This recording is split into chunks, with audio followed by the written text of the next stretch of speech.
A minha entrevistada de hoje será Amanda Bueno, que é pesquisadora do CTC, Centro Tecnológico Comigo, e o tema da nossa entrevista será Manejo de Estruturação de Plantas na Cultura da Soja.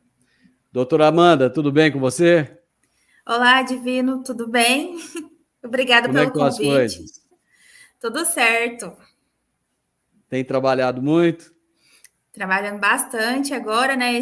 Essa transição do final da safra para o início da segunda safra é bem corrido. Também trabalhando bastante. E a Tecnoshow chegando aí intensifica os trabalhos.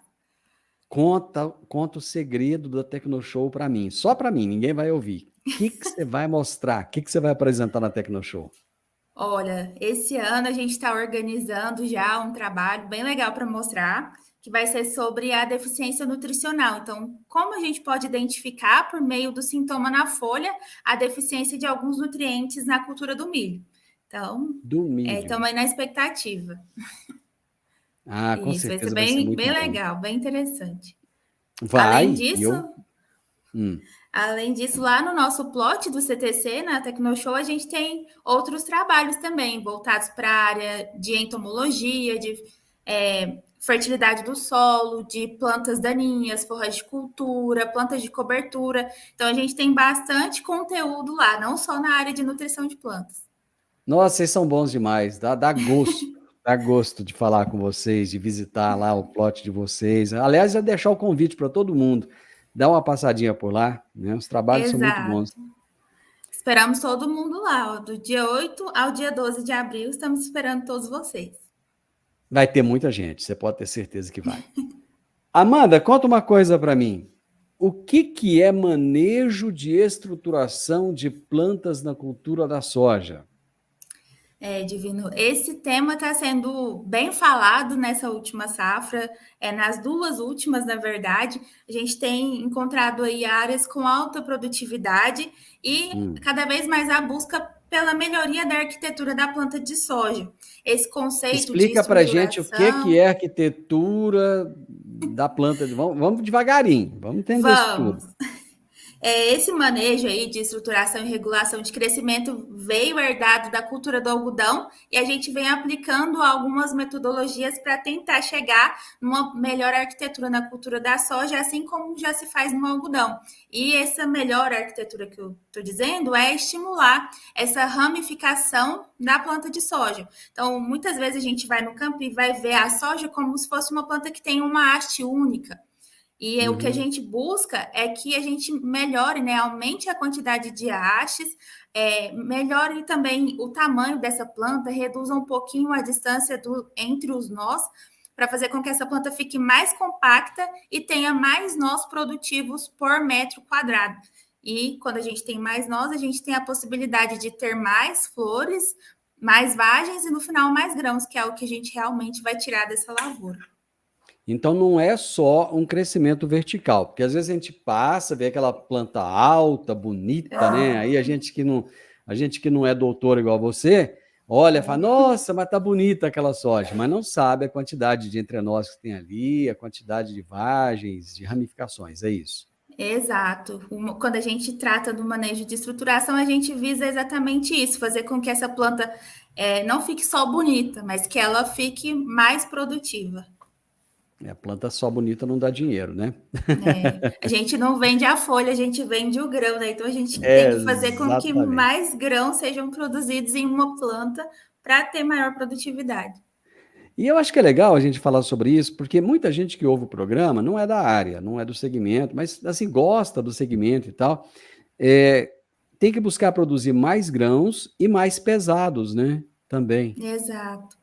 Isso. O peso de grãos é um fator genético. Então, cada Hum. cultivar vai ter um PMG, que a gente fala, que é um peso de 1.000 grãos já determinado. Mas a gente Ah, tem é a algumas. cultivar, então, que determina isso. Isso, mas a gente tem algumas estratégias que vão melhorar esse peso de grãos, a depender do manejo que a gente vai adotar na área, e alguns fatores, como falta de água, excesso de temperatura, fatores estressantes, vão fazer também com que esse peso genético seja reduzido. Então, a gente tem que adotar algumas medidas para manter e tentar aumentar esse potencial genético que já vem na cultivar. Ah, então é por isso que o pessoal está tão preocupado com a questão climática, porque acabou que choveu pouco, teve dia que choveu muito, mas foi num dia só, e acabou que depois passaram aí 15, 20 dias sem chover, e tudo isso faz com que a planta produza menos, e produzindo menos é prejuízo para o produtor rural, é mais ou menos isso. Exato. Qualquer fator estressante nessa safra que a gente viu foi essa falta de chuva e excesso de temperatura, podem fazer com que a planta produza menos por conta desse estresse. Então, ela vai priorizar deixar seus descendentes, independente de quantos forem, do que realmente produzir muito. Ela só vai querer finalizar seu ciclo, e é o que a gente viu, principalmente em áreas que foram plantadas primeiro, né, durante essa safra, que Então não é reduziu a só, não é só a produtividade. falta de chuva, o excesso também. O excesso também é prejudicial. E quando é que deve iniciar essa estruturação de plantas, Amanda? Como a gente já falou já inicialmente aí do potencial Hum, genético do cultivar, então a gente tem que começar já no planejamento, na escolha do material que a gente vai trazer para nossa área. A gente tem alguns certo. materiais que eles vão ter uma tendência maior de ramificar. Então, para a gente fazer um bom manejo de estruturação, o interessante é já utilizar o potencial genético do cultivar que a gente vai semear na área. Então, o primeiro passo é o planejamento, é conhecer, né, a nossa área, conhecer a fertilidade do solo, conhecer o potencial da nossa área e escolher um material que seja adequado e apropriado para isso. Por que que o produtor rural planta várias variedades diferentes de sementes? Ele não planta uma só. Ah, essa aqui produziu bem, tá ótimo, então vai ser tudo só isso aqui. Não, ele vai fazendo ali um sortido ali. Existem algumas explicações. A gente, Hum, em muitas fazendas, as áreas são divididas em talhões, né? Que são certo. aqueles pequenas áreas dentro da fazenda que têm características semelhantes. Então, alguns talhões eles são mais produtivos, então eles comportam cultivares que exigem mais de nutrição, por exemplo. Alguns talhões têm histórico de nematóides, então a gente vai escolher uma cultivar que vai ter uma resistência à raça de nematóide que tem na área.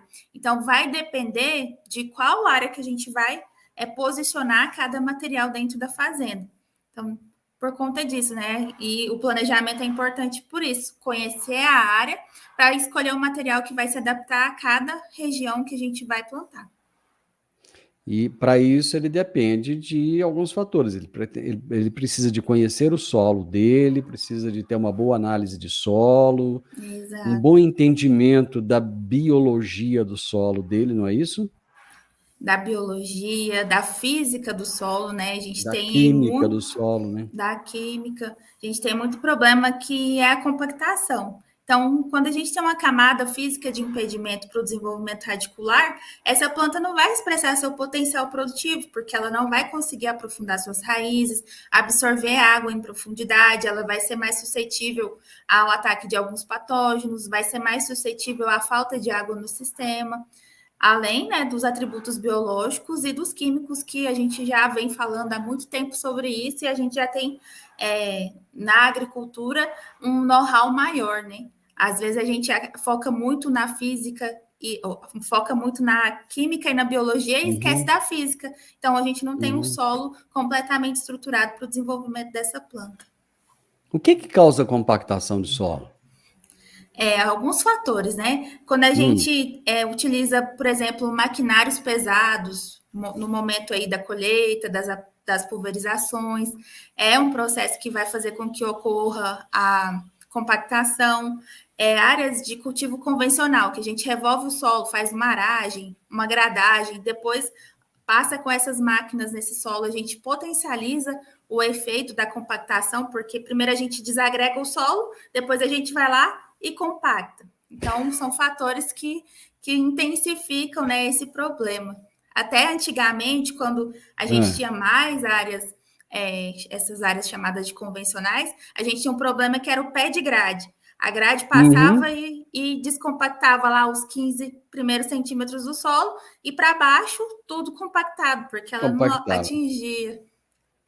Aí São a raiz da problemas planta antigos. passava muito bem por aqueles 15 centímetros, dali para baixo não descia, aí a planta não conseguia pegar nutriente, água, nem nada que estava lá embaixo. Não é mais ou menos Exato. isso?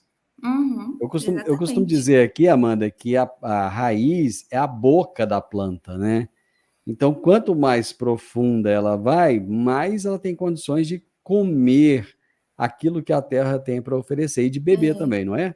Exato. E aí eu falo para você que a boca da planta mais bebe do que come, né? Que tudo que ela vai conseguir pegar de nutriente no sistema vai ser com a ajuda da água. Então, quanto mais ela aprofundar o sistema radicular e absorver água, melhor ela vai se alimentar. Amanda, dentro desse ciclo da cultura da soja, quais são os pontos que devem ser manejados na estruturação de plantas? A gente inicia no planejamento, como eu te disse, né, na Hum, escolha dessa cultivar, e a partir daí a certo. gente vai empilhando alguns métodos. A gente não trabalha só com um método só. Tem muita gente Ah, fala em estruturação de planta e logo pensa em regulador de crescimento, que é a aplicação de produtos via folha para fazer com que essa planta ramifique. Mas a gente consegue começar esse manejo de estruturação já escolhendo, por exemplo, a quantidade de plantas por hectare que a gente vai colocar. Então, quando a gente certo. coloca uma menor população nessa área, a gente estimula com que essa planta tenha mais espaço para se desenvolver, tenha menos competição entre plantas e a gente consegue já iniciar essa ramificação sem fazer nenhuma estratégia a mais do que essa, né? E a partir daí a gente vai só empilhando algumas tecnologias para melhorar e intensificar esse processo. Só que essa menor população não pode ser muito pequena também, quer dizer, tem uma metodologia para isso. Exato, a gente tem que observar na recomendação daquela variedade que a gente vai plantar. Então, dentro lá do portfólio das empresas, quando a gente vai comprar uma semente, lá tem a população recomendada e tem um intervalo, tem a menor população e a maior população para aquela cultivar específica. Então, a gente tem sempre que tentar trabalhar nesse intervalo. Então, em áreas que a gente sabe que tem uma maior fertilidade, a gente trabalha com o menor intervalo. E quando a gente tem áreas que tem um pouquinho mais de problema com fertilidade, a gente não vai conseguir adubar tanto assim, o tanto que a gente gostaria, a gente tem que aumentar um pouquinho mais a quantidade de plantas, mas sempre dentro da recomendação daquela cultivar específica. Aí eu vou pegando a sua fala e vou tentando ligar com outras falas de outras pessoas que já vieram aqui, com quem a gente conversou. Aí eu tenho que ter uma boa plantabilidade. Exato, porque não adianta nada a gente trabalhar na redução da população, mas ter uma plantabilidade ruim, colocar as sementes uma muito perto da outra, não ter um intervalo regular, um espaço regular entre sementes, né? Que isso também a gente vai estar perdendo o potencial da nossa área. E perdendo Aí, também dinheiro, né? Porque semente é dinheiro. Quanto uhum. mais semente a gente gasta e a gente perde numa lavoura, a gente perde dinheiro, que é dos insumos mais caros aí dentro de um sistema de cultivo. Vai ser a semente Aí, por conta desse tecnologia que vem agregada junto a ela. aí para o pessoal entender essa plantabilidade, tem algumas questões, que é regular bem a plantadeira, né, dar manutenção, é a velocidade do plantio, é o capricho na hora de plantar. Não pode ter desespero de causa, né, Amanda? Não pode ser tudo assim Uhum. rápido Não pode demais ou estar lento com demais. pressa demais. Exatamente. Exato. Nós já falamos aqui algumas vezes sobre perfil de solo. E aí você falou aí de compactação. Esse perfil do solo, ele é importante? Ele é extremamente importante, porque para a planta conseguir se desenvolver bem, para ela manter essa ramificação viável, né? Porque não adianta nada ela ramificar e não gerar nós produtivos. Então, para que ela Uhum. gere nós produtivos, ela precisa de nutrientes no solo e que não tem impedimento para o desenvolvimento radicular. Então, a manutenção e a construção de um perfil do solo bem corrigido, utilizando calcário, utilizando gesso, utilizando o fertilizante na quantidade correta, nem de mais nem de menos, né? E isso que você falou lá no início é extremamente importante. Fazer a análise do solo, conhecer o quanto de nutriente tem naquele solo para a gente fazer uma recomendação mais assertiva. É essencial para a gente ter um bom manejo da estruturação. E a tal da planta de cobertura é importante? É um dos fatores que a gente consegue alterar tanto a biologia quanto a Hum. química quanto a física do solo, né? A planta de cobertura ela é completa. Ela, dependendo aí das plantas com maior ou menor intensidade, elas vão descompactar o solo com o seu sistema radicular, que muitas vezes é mais agressivo e mais profundo do que as culturas convencionais que a gente utiliza de forma comercial. Elas vão promover uma melhor ativação da biologia do solo. Elas vão deixar uma palhada depois para fazer uma cobertura do solo, manter a água, conservar a temperatura mais amena no solo. E com a deteriorização, né, com essa mineralização da matéria orgânica, ela também deixa nutrientes que vão ser decompostos e vão ser disponíveis para a planta depois. Então, ela vai atuar nos 3 pilares do solo, na física, na biologia e na química. Então, é extremamente importante. Então vamos relembrar aqui. Quando eu perguntei lá quais são os pontos a serem manejados, o primeiro ponto é Primeiro ponto é o planejamento. Depois que você planejamento. planejou, você vai construir o perfil, que seria antes mesmo do Hum, plantio, né? Então, a gente vai construir o hum. perfil e depois a plantabilidade, a escolha da população, a escolha do material genético e a distribuição dessas sementes nessa área de uma forma mais adequada ao potencial produtivo dessa área. Voltando um pouquinho no perfil do solo, eu queria que você falasse um pouco mais. Você citou um ponto aí que não tinha falado antes, que antes mesmo de começar a plantar, tem que começar a construir esse perfil. Eu gostaria que você detalhasse um pouquinho mais, para que as pessoas possam entender, para que fique bem explicadinho, né? Em que momento que ele vai começar a colocar em prática isso? Quais são as primeiras etapas? De que maneira que ele vai fazer isso? Isso, o perfil do solo ele é construído ao longo do tempo. Então, quando a gente vai Não é um fazer. negócio assim, eu vou plantar daqui um mês eu vou construir um perfil. Não é assim. Não, infelizmente não é assim, né? Ah, Quando a não? gente vai fazer a abertura de uma área, atualmente no Cerrado a gente utiliza o sistema de plantio direto. Então a gente Aham. tem uma oportunidade de revolver o solo, que vai ser na abertura dessa área. Então a gente vai, no momento da abertura, fazer um manejo mais intenso dos corretivos do solo para tentar manter o padrão desse solo bom. Então, atingir um bom patamar de nutrientes nesse solo. A gente sabe que os solos do Cerrado têm baixo teor nutricional, né? Baixo teor de nutrientes, e quando a gente vai fazer uma abertura, transição, por exemplo, de uma área de pastagem para uma área de soja, a gente necessita de um manejo mais intenso na correção do solo. E aí a gente consegue fazer um revolvimento desse solo para fazer com que esses insumos, esses fertilizantes e corretivos que a gente está adicionando no solo, eles atinjam uma melhor profundidade nesse sistema. Então, corrijam em maior profundidade.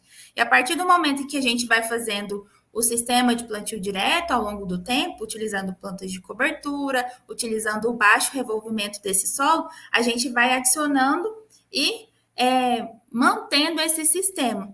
Então, a gente consegue ao longo do tempo, né? Por exemplo, agora a gente colheu a soja e plantou o milho. Depois que a gente colheu o milho, a gente já pode começar novamente as etapas de manutenção do nosso solo, para melhorar e ter um perfil do solo corrigido por mais tempo. Então, a gente já pode entrar, depois da colheita do milho, com as operações de calagem e gessagem, por exemplo, porque o calcário ele precisa de um tempo para reagir. Então, quando a gente colhe o milho, a gente está num período seco. Às vezes tem um vento mais intenso, né, no final aí do mês de julho, de setembro. Mas se a gente conseguir fazer essa operação e quando começar a chuva, o calcário já estiver no solo, ele já vai começando a reagir. E aí, quando a gente plantar a soja, a gente já vai ter o resultado aí, né, do que a gente já começou a fazer lá atrás. Então, é sempre fazendo de forma sucessiva e fazendo a análise de solo de forma anual para sempre manter essa correção desse perfil e essa adição de nutrientes de forma que seja viável tanto para o bolso do produtor quanto para a continuidade, né, do sistema de produção. Lá na década de 70, quando o pessoal começou a plantar aqui no Cerrado, não tinha nada disso, né? Ninguém fazia esse negócio de perfil do solo, nem nada. E outra coisa, vinha arava, era inclusive um poeirão, né? Na época do plantio aqui na cidade. as mulheres lavavam roupa, colocavam no varal, ficava tudo Ficava sujo, né? vermelha. Ficava tudo vermelho. Eu lembro bem dessa época. E aí foram modificando, foram fazendo com que aquelas terras que eram improdutivas se tornassem terras altamente produtivas, muito valorizadas, por sinal. Esse movimento acaba que ele está acontecendo de novo nessas áreas de pecuária, né, que estão partindo agora para a agricultura. Uma coisa que eu observei esses dias, eu gostaria que você explicasse. Eu passei em uma determinada região e eu vi que lá era uma pastagem. É uma região que eu passo muito. Durante muito tempo lá era pastagem. E eles foram lá e calcarearam a terra e fizeram todo aquele trabalho. E eles plantaram capim. Eu achei que já iam plantar soja direto. E eles plantaram capim. Por que que faz isso? É exatamente aquilo que você tinha dito, as plantas de cobertura.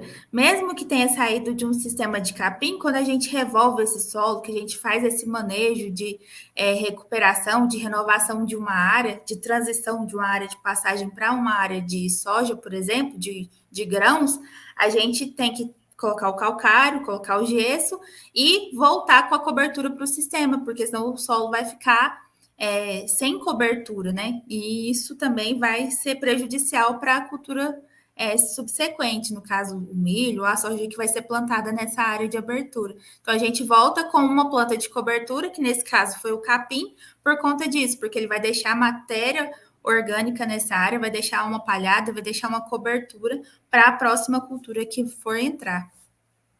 E tem um ponto aqui que eu acho que é muito importante a gente falar, porque tem muita gente que fala assim: ah, mas no Brasil usa agrotóxico demais da conta, porque é o país que mais usa agrotóxico no mundo e tal. Bom, primeiro, que é o país que mais planta no mundo, Mas né? Então, produz. quer dizer, não tem como ser diferente, né? Segundo, tudo isso é muito caro, o produtor não vai colocar mais do que o que necessita, né? E a Uhum. agricultura tropical, ela é diferente dos países temperados, né? Então, aqui a gente tem sol e calor o ano todo, e ainda tem umidade, isso faz a proliferação de insetos, de doenças, coisas que nos países frios, nos países que congelam o solo, não acontece, né, Amanda? Exato.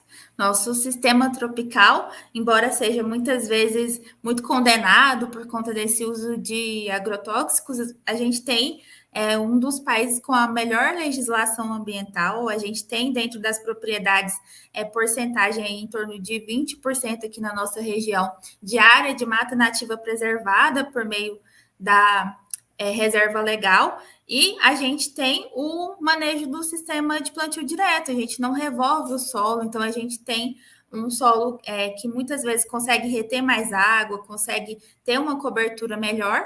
E por outro lado, a gente tem que muitas vezes lançar a mão da utilização de produtos químicos, os agrotóxicos, para controlar os insetos que são naturais, muitas vezes, da nossa região, por conta da nossa temperatura, da nossa umidade, as doenças também que vêm por conta, né, desse microclima que é gerado no sistema de produção. Então, a gente tem muitos benefícios alcançados para o meio ambiente com a agricultura, e o pessoal só ataca pequenos pontos que são necessários para o desenvolvimento da nossa agricultura, né? E como você disse, o produtor, ele sabe que esse insumo é caro, então ele não vai usar de qualquer jeito, ele vai usar da forma que for melhor para o seu rendimento financeiro, para o rendimento da sua lavoura. E, consequentemente, acaba sendo também o melhor para o meio ambiente nesse caso. Eu até toquei nesse assunto justamente para as pessoas entenderem a diferença, né? Então, eu vou citar um exemplo aqui dos Estados Unidos, que é um grande produtor de alimentos também. Uma boa parte do ano, aquele solo em que o pessoal planta, ele fica congelado, né? Que é a época do inverno. Então, pelo fato de estar congelado, aquela matéria orgânica que estava ali, ela já apodrece, ela já entra para o solo, juntamente com o gelo que vai derreter ali, né? Já cria matéria orgânica, então ele vai precisar de usar, às vezes, menos adubo, menos uma série de coisas, né? As Uhum. doenças e os insetos que estavam ali, com a neve, Morre. vão morrer tudo. Vão todo morrer. Quer dizer, congelado. é como se ele começasse tudo de novo depois, né? Resetasse o sistema. E É. outro ponto também que a gente acaba esquecendo é que o Brasil é um dos únicos países no mundo que utiliza uma forma biológica na cultura da soja para fornecer o nitrogênio. O nitrogênio é um dos nutrientes aí que precisam de maior gasto energético, gasto aí de petróleo para sua produção, né, do seu fertilizante. E na cultura da soja a gente tem bactérias que fazem isso a um preço muito baixo, a um baixo custo, a gente reduz enormemente a utilização desse insumo, acaba que faz com que a nossa soja seja mais competitiva do que a dos Estados Unidos, por exemplo, e acaba que também faz com que a soja tenha uma pegada de carbono menor, né? Então, além disso, além de tudo, a gente tem tecnologia tropical que auxilia no desenvolvimento das plantas que não tem lá nos outros países por conta do clima. E nós somos tão bons que a nossa soja é melhor do que a soja americana, né? É verdade. Tinha que só valer mais um pouquinho, né, para ficar melhor. Exatamente. Eu acho que a gente tem que ter um orgulho muito grande de tudo isso, né, Amanda? Porque o brasileiro é muito bom naquilo que faz. Teve uma época que a gente achava que a gente era tão assim, coitadinho, tão pequenininho, né? Tão pobrezinho, tão terceiro mundinho. E hoje não, a gente tem que ter o orgulho de ser referência. Fato é que você trabalha aí no CTC e vira e mexe tem alguém de algum outro país vindo visitar para conhecer aquilo que a gente está fazendo Sim, aqui, né? sim. Esses dias até a gente mostrou pro americano o sistema radicular da soja com os nódulos que são produzidos por meio dessas bactérias. E ele ficou É. perguntando, ah, e o nitrogênio? Qual adubo vocês usam? A gente falou, não, a gente não usa, a gente usa essa bactéria que está aqui. Eles não acreditam, porque lá não é possível fazer isso, né? Uhum.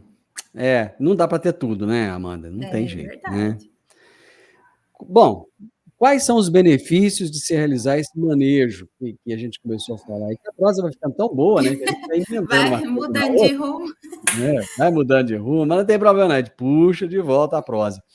Quais são os benefícios de se realizar esse manejo de estruturação de plantas aí?